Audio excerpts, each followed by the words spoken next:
नमस्ते, मैं प्रभात प्रियदर्शी, आप सभी का प्रियदर्शी आईएएस की में स्वागत है। तो आप सभी के लिए यूपी परिदृश्य ऐसे कर सकते हैं कि यूपी स्पेशल करंट अफेयर्स लेकर के आया हूँ। और ये पार्ट 3 है, पार्ट 3 है, पार्ट 3 है, पार्ट 2 तक हो चुका है, पार्ट 3 है। तो स्टार्ट करते हैं टॉपिक से। इससे पहले कि मेरे चैनल पर आप नए हैं तो पहले सब्सक्राइब करें, बेल आइकन प्रेस करें, जिससे कि आपको नोटिफिकेशन मिलता रहेगा। लाइक, कमेंट और शेयर करें। और 600 क्वेश्चन का MCQ चाहिए, आपको PDF चाहिए तो प्रियदर्शी ISPCS टेलीग्राम चैनल पर जाएं, वहाँ PDF है, वहाँ से डाउनलोड करके आप प्रिंट आउट करा सकते हैं। दिल्ली में है, मुखर्जी नगर, नेहरू बिहारी सब एरिया में है, गांधी विहार में। तो यहाँ बुक स्टॉल कॉपी की फोटोकॉपी की दुकान पर अवेलेबल है, वहाँ से ले सकते हैं। और प्रयागराज में भी बुक स्टॉल सब पर अवेलेबल है। चलिए स्टार्ट करते हैं यहाँ से। उत्तर प्रदेश औद्योगिक निवेश एवं रोजगार प्रोत्साहन नीति 2022 3 नवंबर 2022 को उत्तर प्रदेश के मंत्रिमंडल द्वारा उत्तर प्रदेश औद्योगिक निवेश एवं रोजगार प्रोत्साहन नीति 2022 को अनुमोदित किया गया। चलिए इसमें देखते हैं क्या क्या इसमें क्वेश्चन आ सकता है। ठीक है, इस नीति को अधिसूचित तिथि से अगले 5 वर्ष तक के लिए है। और क्या इस नीति के अंतर्गत राज्य में एक्सप्रेस वे फ्रेट कॉरिडोर के किनारे क्या करना है, उसी किनारे लैंड बैंक तथा एकीकृत मैन्युफैक्चरिंग क्लस्टर विकसित करना है। देखिए यही इसका उद्देश्य है।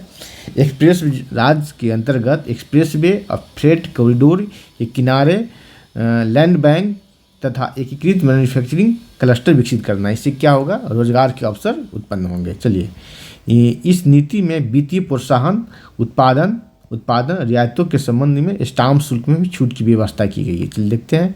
देखिए स्टाम्प, देखिए क्या है छूट की व्यवस्था। इसके तहत भूमि के क्रय पर बुंदेलखंड और पूर्वांचल में 100%, इसके आगे है मध्यांचल एवं पश्चिमांचल, गौतम बुद्ध नगर और गाजियाबाद जिलों को छोड़कर, क्योंकि इसमें इस दोनों जिले में पहले से ही उद्योग लगे हुए हैं। ठीक है, तो ये छोड़ करके कितना है, 75% स्टाम्प शुल्क में छूट दी जाएगी। तीसरा है गौतम बुद्ध नगर, गाजियाबाद जिले में स्टाम्प शुल्क में 50% की छूट दी जाएगी। चलिए आगे बढ़ते हैं। आगे टॉपिक है 7वां भारत जल सप्ताह। 7वां भारत जल सप्ताह मनाया। क्वेश्चन आएगा कि हाल ही में कौन सा भारत जल सप्ताह मनाया गया। 7वां भारत जल सप्ताह मनाया गया है। राष्ट्रपति द्रौपदी मुर्मू ने गौतम बुद्ध नगर में, उत्तर प्रदेश के गौतम बुद्ध नगर में क्या India expo mart greater Noida में 7वें भारत जल सप्ताह का उद्घाटन किया। तो भारत जल सप्ताह का उद्घाटन किसने किया, राष्ट्रपति द्रौपदी मुर्मू ने। चलिए इस सप्ताह का थीम क्या है था। थीम देखिए, थीम आपसे पूछा जा सकता है, टिकाऊ विकास और समानता के लिए जल सुरक्षा।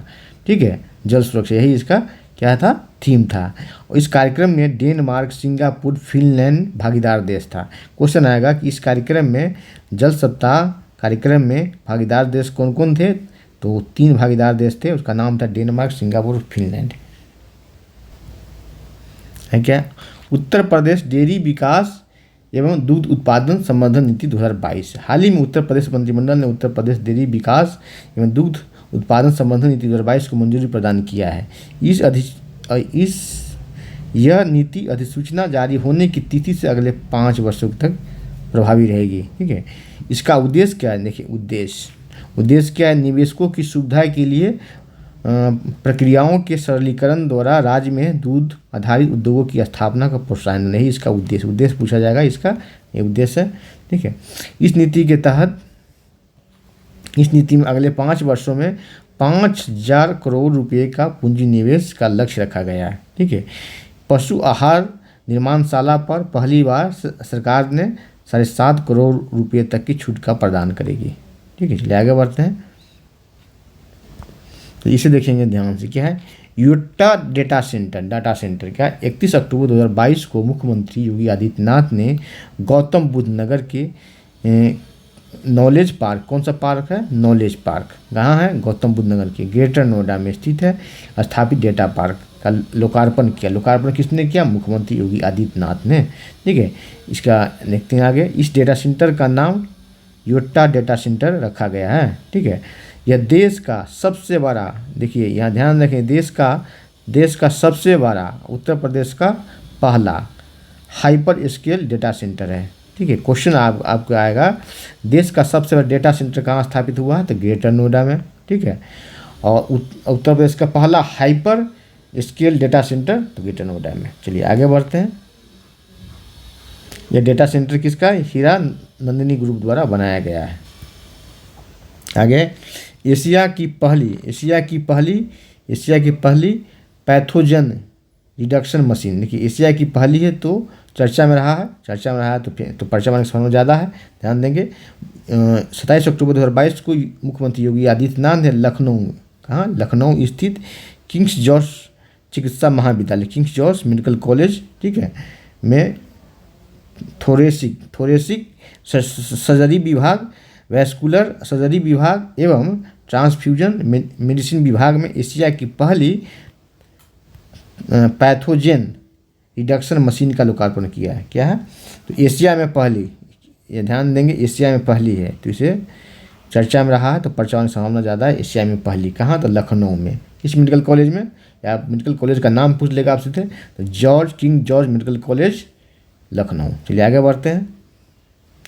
तो इसमें क्या, इस मशीन से क्या होगा, प्लेटलेट्स और प्लाज्मा में प्रारंभिक दौर में हुए किसी भी प्रकार के संक्रमण को समाप्त किया जा सकता है, जो अंग प्रत्यारोपण अथवा कमज़ोर इम्यूनिटी वाले मरीजों के लिए लाभदायक होगा। देखिए जो अंग प्रत्यारोपण होता है, ट्रांसप्लांट होता है किसी भी अंग का, उसके बाद उसके शरीर को कमज़ोर किया जाता है, उसकी इम्यून सिस्टम को वीक किया जाता है। ठीक है, तभी उसमें ट्रांसप्लांट किया जा सकता है। तो इस सब की जाँच के लिए, संक्रमण दूर करने के लिए ऐसा मशीन चला आगे बढ़ते हैं। और प्लेटलेट्स, जब डेंगू होता है तो क्या होता है, प्लेटलेट्स बहुत कम होने लगता है। ठीक है, और कोरोना काल में तो प्लाज्मा बहुत सुने होंगे आप लोग। ठीक है, सबसे वाकिफ़ है आप लोग। आगे बढ़ते हैं। चलिए, और आगे है दीपोत्सव कहाँ मनाया गया, दीपोत्सव 2022 अष्टम हुआ। ठीक है, प्रधानमंत्री नरेंद्र मोदी ने राम की पौड़ी, कहाँ, राम की पौड़ी अयोध्या में है, हर की पौड़ी, ये राम की पौड़ी है अयोध्या में, है ना। दीपोत्सव 2022 के अवसर पर दीप प्रज्वलित किया। इसके अतिरिक्त प्रधानमंत्री ने भगवान श्री राम के प्रतीक स्वरूप का राज्याभिषेक भी किया। ठीक है, दीपोत्सव में कितने था, 15,76,000 दीप प्रज्वलित कर नया विश्व रिकॉर्ड बनाया गया। गिनीज वो जो इसका रिकॉर्ड है, Guinness book of world record में दर्ज किया गया। चलिए आगे बढ़ते हैं। यही इसी साथ क्या हुआ, सितंबर 2022 में अयोध्या में लता मंगेशकर चौक का उद्घाटन किया गया। क्वेश्चन आएगा, हाल ही में यूपी में लता मंगेशकर चौक का उद्घाटन कहाँ किया गया, तो उत्तर प्रदेश में किया गया। चलिए आगे बढ़ते हैं। देखते हैं, देश का 53वां टाइगर रिजर्व, ये आपको ISPD के लिए भी क्वेश्चन है। ठीक है, ISPT के लिए भी ध्यान देंगे। देश का 53वां टाइगर अभ्यारण्य, बाघ अभ्यारण्य, टाइगर रिजर्व देखते हैं कहाँ स्थापित हुआ, रानीपुर में। ठीक है, रानीपुर में। और जिला कौन सा है, तो जिला का नाम है चित्रकूट जिला, यूपी के चित्रकूट जिला। और यूपी का ये चौथा टाइगर रिजर्व, 4th TR है, टाइगर रिजर्व है। इससे पहले भी 3 है, तो 3, एक है कौन सा, दुधवा टाइगर रिजर्व, और दूसरा है करबोट टाइगर रिजर्व, और तीसरा है पीलीभीत टाइगर रिजर्व, तो ये चौथा है। चलिए आगे बढ़ते हैं। देखिए यहाँ पर क्या है, चित्तीदार हिरन, सांभर, चिंकारा, तेंदुए, बाघ, स्लोथ रीछ, सभी का वास है। देखिए यहाँ देखिए, यही दिया है। देखिए ये उत्तर प्रदेश का चौथा है। इससे पहले दुधवा है, दुधवा जो क्षेत्रफल में सबसे बड़ा है। दुधवा टाइगर रिजर्व, क्वेश्चन आएगा कि सबसे बड़ा टाइगर रिजर्व उत्तर प्रदेश में सबसे बड़ा टाइगर रिजर्व कौन है, दुधवा है, सबसे अधिक क्षेत्रफल है इसका। ठीक है, उसके बाद है कौन सा, करबोट टाइगर रिजर्व, तीसरा है पीलीभीत, और चौथा है रानीपुर जो 53वां टाइगर रिजर्व। चलिए आगे बढ़ते हैं। आगे टॉपिक है यूपी लेक्स 2022। 15 अक्टूबर 2022 को मुख्यमंत्री योगी आदित्यनाथ ने ललित कला अकादमी लखनऊ में 12वीं उत्तर प्रदेश डाक टिकट प्रदर्शनी यूपी लेक्स का उद्घाटन किया। क्वेश्चन पूछा जाएगा कि यूपी लेक्स किससे संबंधित है, डाक टिकट प्रदर्शनी से। ठीक है, कहाँ किया गया इसका प्रदर्शनी, तो लखनऊ में किया गया। किसने किया, तो मुख्यमंत्री योगी आदित्यनाथ ने किया गया। इसका विषय क्या है, थीम क्या है इसका, तो भारत की समृद्ध संस्कृति और विकास में उत्तर प्रदेश का योगदान, यही इसका थीम था। चलिए थीम आपसे भी पूछा जा सकता है। चलिए आगे बढ़ते हैं।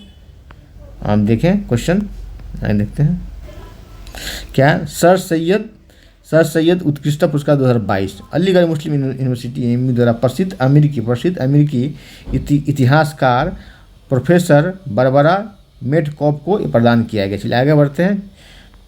पब्लिक अफेयर्स इंडेक्स 2022 क्या क्या है इसमें, क्या इससे एग्जाम से संबंधित क्या इंपॉर्टेंस है, देखते हैं।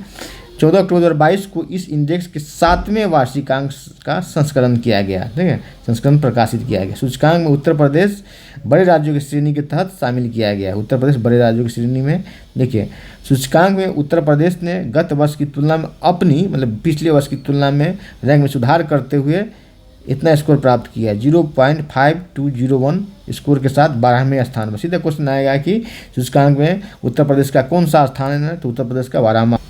पब्लिक अफेयर्स इंडेक्स में उत्तर प्रदेश का कौन सा स्थान, 12वां स्थान में, 2021 में 18वां स्थान था। चलिए ये नहीं देखना, आगे बढ़ते हैं। देखिए यहाँ देखेंगे, देखिए आर्थिक न्याय में रैंक 11 है, राजनीतिक न्याय में रैंक 5 है और सामाजिक न्याय में रैंक 13 है, ठीक है। समग्र रूप से तीनों को मिला दिया जाए तो एवरेज कितना हुआ था, 12 रैंक हुआ था उत्तर प्रदेश का, ठीक है। चलिए आगे बढ़ते हैं।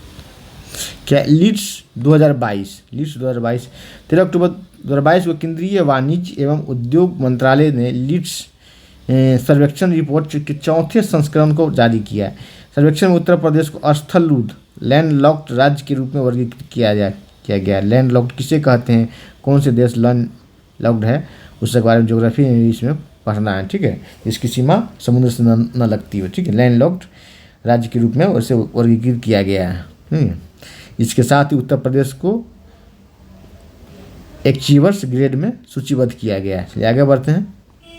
उत्तर प्रदेश देखते हैं क्या है, उत्तर प्रदेश इलेक्ट्रिक वाहन नीति 2022, ठीक है। इसमें देखिए इसको, देखिए अगले 5 वर्षों के लिए प्रभावी रहेगा। त्रिआयामी प्रोत्साहन व्यवस्था प्रदान करती, जिसमें निर्माता, उपभोक्ता और बैटरी से संबंधित सुविधाएं प्रदान करने वाले को सेवा प्रदाता शामिल है, ठीक है। इस अधिसूचना की तिथि से पहले 3 वर्षों के दौरान उत्तर प्रदेश में खरीदे गए एवं पंजीकृत सभी श्रेणियों के इलेक्ट्रिक वाहनों पर कितना है, 100% रोड टैक्स और वाणिज्य शुल्क में छूट दी जाएगी। रोड टैक्स और वाणिज्यिक शुल्क में क्या किया जाए, छूट दिया जाएगा, ठीक है। उत्तर प्रदेश में निर्मित किसी भी इलेक्ट्रिक वाहन की खरीद एवं पंजीकरण पर रोड टैक्स एवं पंजीकरण में 100% की छूट के साथ 4थे और 5वें वर्ष भी जारी रहेगा। यह नीति पहले 2 लाख वाहनों पर पहले 50,000 तिपहिया और पहले 25,000 चौपहिया इलेक्ट्रिक वाहनों की खरीद पर सब्सिडी प्रदान करेगी। चलिए आगे बढ़ते हैं। इसके तहत प्रति 2 पहिया इलेक्ट्रिक वाहन की खरीद पर फैक्ट्री लागत का 15%, जो कि अधिकतम 5,000 रुपये हो सकती है, प्रदान की जाती है। प्रति तिपहिया इलेक्ट्रिक वाहन की खरीद पर अधिकतम 12,000 तक की छूट प्रदान की जाएगी। चलिए आगे बढ़ते हैं। देखिए अब क्या है, उत्तर प्रदेश वस्त्र एवं परिधान नीति 2022, 13 अक्टूबर 2022 को उत्तर प्रदेश सरकार ने उत्तर प्रदेश वस्त्र एवं परिधान नीति 2022 को मंजूरी प्रदान की। यह नीति अधिसूचना जारी होने की तिथि से अगले 5 वर्षों तक प्रभावी रहेगा। इसका उद्देश्य देखिए, इसका उद्देश्य क्या है, उद्देश्य राज्य को वैश्विक स्तर के परिधान निर्माण केंद्र के रूप में स्थापित करना। कपड़ा उद्योग से संबंधित सभी प्रकार की इकाइयों जैसे हथकरघा, पावरलूम, कताई, बुनाई, प्रसंस्करण, परिधान के सतत विकास करना है, यही उसका उद्देश्य है। आपको मेंस में भी इस पर क्वेश्चन आ सकता है, मेंस राइटिंग। चलिए आगे बढ़ते हैं। इस नीति के तहत वस्त्र परिधान इकाइयों को प्लांट एवं मशीनरी की खरीद पर दिए गए निवेश पर 25% पूंजीगत सब्सिडी प्रदान की जाएगी। क्वेश्चन सीधे आएगा कितने प्रतिशत, तो 25% ऑप्शन में रहेगा। पूंजीगत सब्सिडी की अधिकतम सीमा 100 करोड़ प्रति यूनिट होगी, ठीक है। यही आप अच्छे से देख के जाएंगे। चलिए आगे बढ़ते हैं। उत्तर प्रदेश राज्य जैव ऊर्जा नीति 2022, उत्तर प्रदेश मंत्रिमंडल ने उत्तर प्रदेश राज्य जैव ऊर्जा नीति 2022 को स्वीकृति प्रदान किया अगले 5 वर्षों के लिए। चलिए आगे बढ़ते हैं। क्या इसके तहत कंप्रेस्ड बायोगैस उत्पादन पर कितना है, 75 लाख रुपये प्रति टन की खरीद से अधिकतम 20 करोड़ तक की सब्सिडी प्रदान की जाएगी। चलिए यही आपसे पूछा जाएगा, ऑप्शन रहेगा। आगे बढ़ते हैं। मर्यादा 12 अक्टूबर 2022 को मुख्यमंत्री योगी आदित्यनाथ ने अयोध्या में, कहाँ तो अयोध्या में श्री यदुगिरी यतिराज मठ में स्वामी रामानुजाचार्य की प्रतिमा स्टैच्यू ऑफ डिग्निटी स्थापित किया है। कहाँ तो अयोध्या में। रामानुजाचार्य का आपका दर्शन पूछ लिया जाएगा। चलिए आगे बढ़ते हैं। मुलायम सिंह यादव, ठीक है, उत्तर प्रदेश के मुख्यमंत्री रहे हैं मुलायम सिंह यादव, की समाजवादी पार्टी के संस्थापक रहे हैं। वर्तमान में मैनपुरी से लोकसभा के सदस्य थे, ठीक है। 7 बार लोकसभा के सदस्य रहे। कितने बार? 7 बार चुने गए। 1992 में उन्होंने समाजवादी पार्टी की स्थापना किया था। 3 बार मुख्यमंत्री रहे। 89 से 91, 93 से 95, 2003 से 97 तक मुख्यमंत्री रहे हैं। 1996 से 98 के बाद रक्षा मंत्री भी रहे हैं AG देवगौड़ा और आई के गुजराल के मंत्रिमंडल में, ठीक है। 2012 में से इंटरनेशनल ज्यूरिस्ट अवार्ड से सम्मानित किया गया था। देखिए अब है 36वें राष्ट्रीय खेल, ठीक है, राष्ट्रीय खेल है। इसमें 36वें राष्ट्रीय खेल में उत्तर प्रदेश कितना पदक लाया? 56 पदक लाया है। देखिए यही क्वेश्चन पूछा जाएगा डायरेक्ट, 36वें राष्ट्रीय खेल में उत्तर प्रदेश कितना पदक लाया है? तो वो 56 पदक लाया है। स्वर्ण आपको 4 कूट दे देगा स्वर्ण के बारे में। स्वर्ण कितना लाया है? 20 स्वर्ण 20 लाया और 18 कांस्य और 18 रजत लाया है। ला करके इसका स्थान कितना था? और 8वां स्थान हासिल किया। 8वां स्थान हासिल किया उत्तर प्रदेश।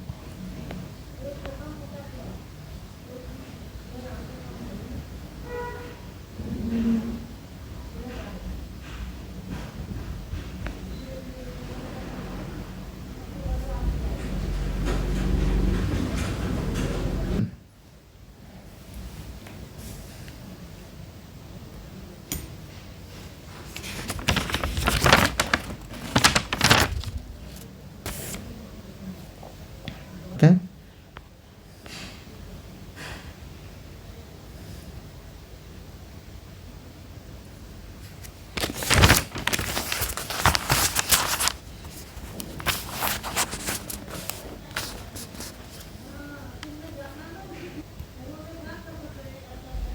अगर स्वच्छ सर्वेक्षण ग्रामीण 2022, ठीक है, देखते हैं 2 अक्टूबर 2022 को स्वच्छ भारत दिवस 2022 के अवसर पर स्वच्छ सर्वेक्षण 2022 ग्रामीण रिपोर्ट पेश किया गया है, ठीक है।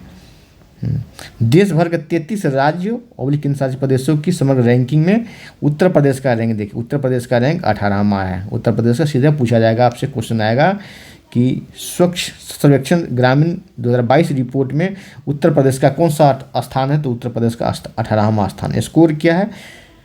694.74 इसका स्कोर है। चलिए आगे बढ़ते हैं। रिपोर्ट शहरी ग्रामीण देख लिया, अब शहरी देखिए। शहरी स्वच्छ सर्वेक्षण 2022 रिपोर्ट शहरी। राष्ट्रपति द्रौपदी मुर्मू ने स्वच्छ सर्वेक्षण 2022 के परिणाम को घोषित किया। 1 से 10 लाख की जनसंख्या वाले श्रेणी में नोएडा 5वें स्थान पर। नोएडा किस स्थान पर है? 5वें स्थान पर है, 5th पोजीशन पर है। 10 लाख से अधिक जनसंख्या के श्रेणी 20 शहरों में प्रदेश में 4 शहरों को शामिल किया गया। इसमें गाजियाबाद 12वें स्थान, मेरठ 15वें स्थान, प्रयागराज 16वें स्थान और लखनऊ 17वें स्थान। लखनऊ से पूछा जाएगा आपसे क्वेश्चन, लखनऊ के कौन सा स्थान पर? लखनऊ राज्य है, राजधानी है, इसलिए लखनऊ 17वें स्थान पर है, ठीक है। और 4 शहरों में जो टॉप 20 शहरों में शामिल हुआ है, उसमें गाजियाबाद 12वें स्थान पर है, ठीक है। चलिए आगे बढ़ते हैं।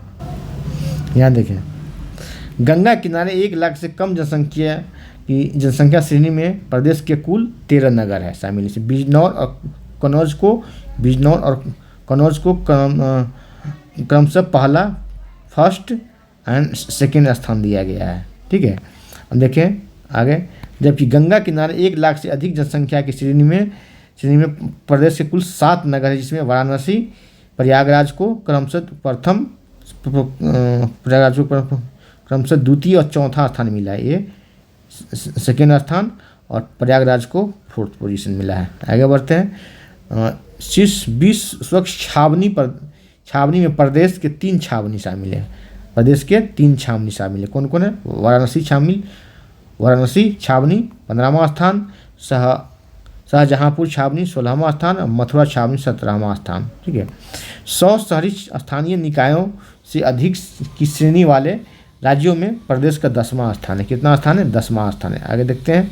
जबकि स्वच्छ सर्वेक्षण 2021 में इस श्रेणी में प्रदेश को को 6वां स्थान प्राप्त है। ठीक है, देखिए अब आगे आते हैं भारत पर्यटन सांख्यिकी 2022। ठीक है, इस देखते हैं 27 सितंबर 2022 को विश्व पर्यटन दिवस के अवसर पर भारत के उपराष्ट्रपति जगदीप धनखड़, ठीक है ना, भारत के पर्यटन सांख्यिकी 2022 नामक रिपोर्ट जारी की है। इस रिपोर्ट के अनुसार घरेलू पर्यटकों के लिए वर्ष 2021 में 5 सर्वाधिक पसंदीदा स्थलों में उत्तर प्रदेश का ताजमहल और आगरा के किला शामिल है। ताजमहल, आगरा के किला शामिल है। ठीक है,